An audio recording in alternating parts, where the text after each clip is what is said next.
करती हूँ। अपार हर्ष हो रहा है कि इस पावन दिवस पर दो शब्द सुनने और सुनाने का शुभ अवसर प्राप्त हुआ है।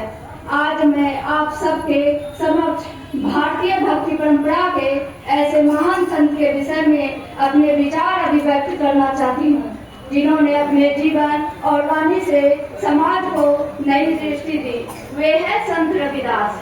संत रविदास मध्यकालीन भक्ति आंदोलन के प्रमुख संत थे। उनका जन्म लगभग 14वीं शताब्दी में काशी के निकट माना जाता है। नहीं उठा रहे हैं, नहीं उठा, मैसेज किया है। जन्म लेने के कारण सामाजिक भेदभाव को बहुत निकट से देखा, लेकिन संत रविदास ने कभी भी भेदभाव को अपनी कमजोरी नहीं बनने दिया, बल्कि उसे समाज को बदलने का साधन बना दिया। संत रविदास का संपूर्ण जीवन समता, प्रेम और मानवतावाद का संदेश देता है। वे मानते हैं कि ईश्वर मंदिर, मस्जिद या किसी विशेष स्थान में नहीं, बल्कि हर मनुष्य के हृदय में निवास करते हैं। उन्होंने कर्मकांड, ऊंच नीच और जातिगत भेद का खुलकर विरोध किया। उनकी प्रसिद्ध पंक्ति है, मन चंगा तो कठौती में दंगा।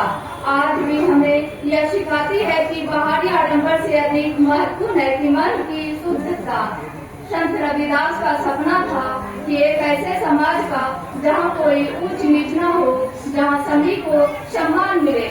उन्होंने अपने काव्य में बेगमपुरा नामक आदर्श राज की कल्पना की। ऐसा नगर जहाँ दुख नहीं, भेदभाव नहीं और अन्याय नहीं होता। यह कल्पना आज के लोकतांत्रिक और समतामूलक समाज की आधारशिला कही जा सकती है। उनकी वाणी केवल आध्यात्मिक नहीं थी, बल्कि सामाजिक क्रांति की वाणी थी। उन्होंने कहा कि ईश्वर तक पहुँचने का मार्ग प्रेम, सेवा और सदाचार से होकर जाता है, न कि जाति या जन्म से। गुरु ग्रंथ साहिब में संत रविदास के अनेक पद संकलित है, जो यह सिद्ध करते हैं कि उनका प्रभाव केवल हिंदी साहित्य तक सीमित नहीं था, यह बल्कि भारतीय संस्कृति की व्यापक फलक पर फैला हुआ था। संत रविदास का जन्म हमें यह सिखाता है कि सच्ची भक्ति मनुष्य को जोड़ती है।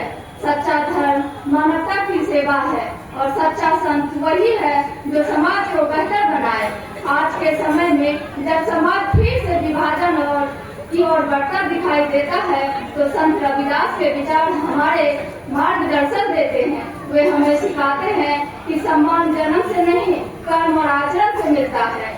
अंत में मैं यही कहना चाहूंगी कि संत रविदास केवल एक संत नहीं थे, वे सामाजिक चेतना के अवधूत थे। यदि हम उनके विचारों को अपने जीवन में उतार ले तो एक न्यायपूर्ण, समतामूलक और मानवीय समाज का निर्माण संभव है। आइए हम सब मिलकर संत रविदास के आदर्शों को अपनाने का संकल्प ले। इन्हीं शब्दों के साथ मैं अपनी वाणी को विराम देती हूँ। धन्यवाद।